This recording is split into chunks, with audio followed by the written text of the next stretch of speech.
السلام علیکم ورحمت الله.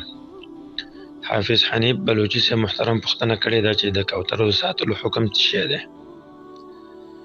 د دې سوال په جواب کې راځو اول د عامو مرغانو او حیواناتو د ساتلو حکم ته او بیا د کوترو د ساتلو حکم ته. حدیث کې راغلی دی، امام بخاری او مسلم راوړی دی چې د انس رضی الله عنه یو وړوکی ورور و د مور د طرفه، هغې ابو عمیر نوم یو وړوکی مرغۍ ساتلې وه، د چینچنې په مقدار یوه مرغۍ وه، هغې ته بیا نغیر ویو، هغه مړه شوله دا مرغۍ. نو بیا د انس رضی الله عنه ورور ډېر خفه و پې، نو رسول الله صلی الله علیه وسلم د هغې د خوشحالولو دپاره هغه سره ټوکې کولې چې یا ابا عمیر ما فعل النغیر، ابا عمیره د مرغۍ د څه چل وکړه، څنګه مړه شوله. نو دې حدیث نه دوه مسلې ښکاره کېږي. یوه دا چې د رسول الله صلی الله علیه وسلم ډېر اوچت اخلاق، د ماشومانو سره هم ټوکې کولې د هغوی د خوشحالولو په خاطر باندې. دویمه مسله ترې دا راوځي چې د مرغانو ساتل دا جایز او مباح عمل دی. که دا ناروا وی نو رسول الله صلی الله علیه وسلم به دغه ابو عمیر منع کړی وی. که بالفرض هغه ماشوم و نو انس رضی الله عنه ته به ویلی وی چې دا ورور دې منع کړه چې آینده دپاره دا مرغۍ نه ساتي. نو د دې وجې نه دا جایز کار دی، خو جواز یې په دې شرط دی چې کله دغې مرغۍ ته یا یو حیوان چې څوک ساتي، لکه اکثر خلک پیشوګان ساتي، سپي ساتي، د سوی ساتي، نور د کوم چې جایز او حلال حیوانات دي لکه غوا، بزه او ګډې، دې ته به بیا خوراک ورکوي چې کله دوی منع کړي، خوراک به ورته ورکوي، څښاک به ورته ورکوي، دا به هر څه ورته پوروي. نو په دې شرطونو باندې د دې ساتل جایز دي. که څوک مرغان یا حیوانات ساتي او بیا ورله خوراک نه ورکوي په کافي اندازه باندې، نو بیا یې ساتل ګناه ده. ځکه حدیث کې راغلی دی، امام بخاري دا حدیث راوړی دی، دخلت امرأة النار في هرة حبستها لا هي اطعمتها ولا هي تركتها تأكل من خشاش الارض. یوه ښځه به یې د یو پیشو د وجې نه اور ته داخله شوې ده، الله تعالی اور ته داخله کړې ده، وایي دې یو پیشو بند کړی و، نه یې ورته خپله خوراک ورکوه، نه هغه پرېښودله چې د ځمکې د حشراتو نه خوراک کړی وی. او اسلام تیزی ورکړې ده مسلمانانو ته د حیواناتو سره په احسان کولو باندې، چې حیواناتو سره هم تاسې احسان وکئ، ښه ورسره وکئ.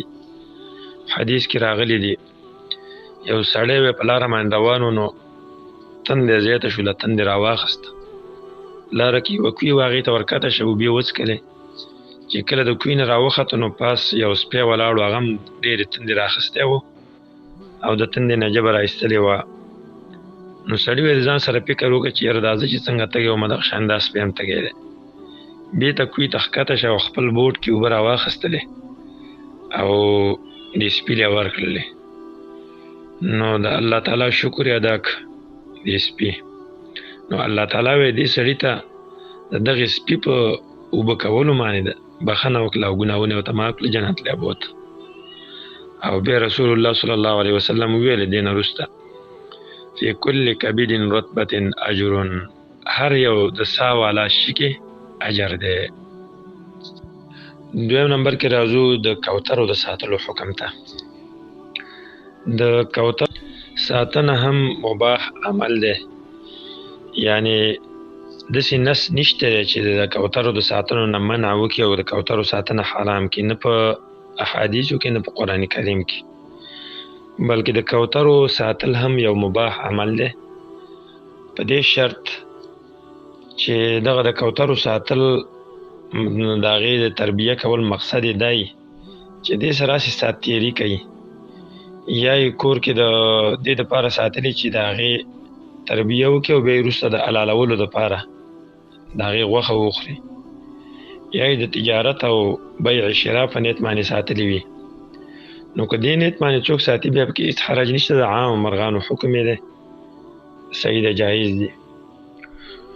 خو که د کوترو په ساتنو باندې عام ضرر یا خاص ضرر یو چاته متوجه کیږي د خلکو نه، نو په دغه وخت کې به ساتل ناروا ګرځي.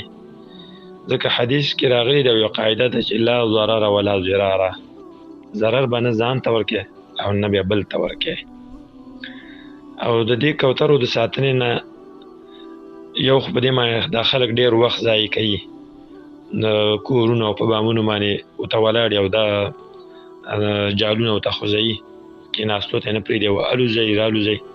د دې دپاره الوځئ چې د بل چا کوترې پرې راوتښتوي او راغلا یې کړي پرې، دغه هم یو ناروا کار دی. بل په دې معنی خلک قمارونه کوي، شرطونه پرېږدي قسمه قسم، هغه په دې کوترو والا پرې پوهېږي چې هغه څه قسم قمارونه په دې معنی کوي. بل ضرر په دې کې دا ده چې دا د کورونو په سرونو باندې الوځئ، نو د بل ګاونډي کور د دې نه بې ستری، د هغوی دغه نه مراعات کېږي حجاب، نو دا نور مسلمانانو ته هم ضرر دی.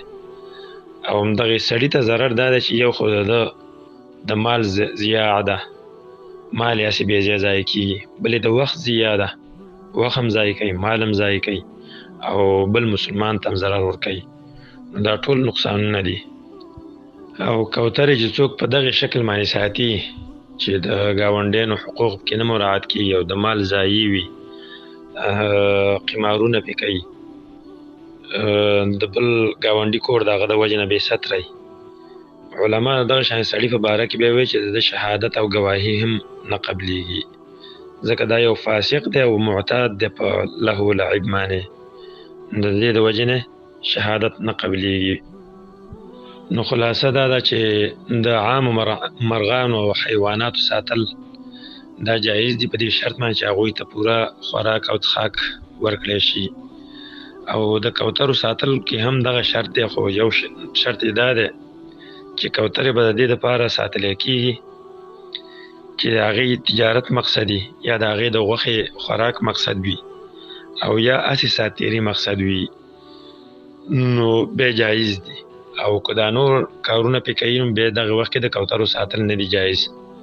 وجه دا ده چې حدیث کې راغلی دي، امام احمد او ابو داود راوړی د ابو هریره رضی الله عنه نه، هغه وایي چې رسول الله صلی الله علیه وسلم یو سړی ولیده یتبع حمامه چې کوترې پسې روانو، فقال شیطان یتبع شیطانه، دا سړی خپل هم شیطان دی او شیطان پسې روان دی. او دا حدیث امام الباني صحیح کړی دی. او د کوترې د مشابهت د شیطان سره هغه په دې وجه دی چې دا سړی د الله تعالی د ذکر نه او د هر څه نه غافل کړی دی، د دغې په وجه باندې غافل شوی دی، نو ځکه هغه د شیطان سره مشابهت ورکړو، نو په دغې صورت کې بیا دا شیطان حسابېږي او دا کار به ناروا حسابېږي. والله تعالی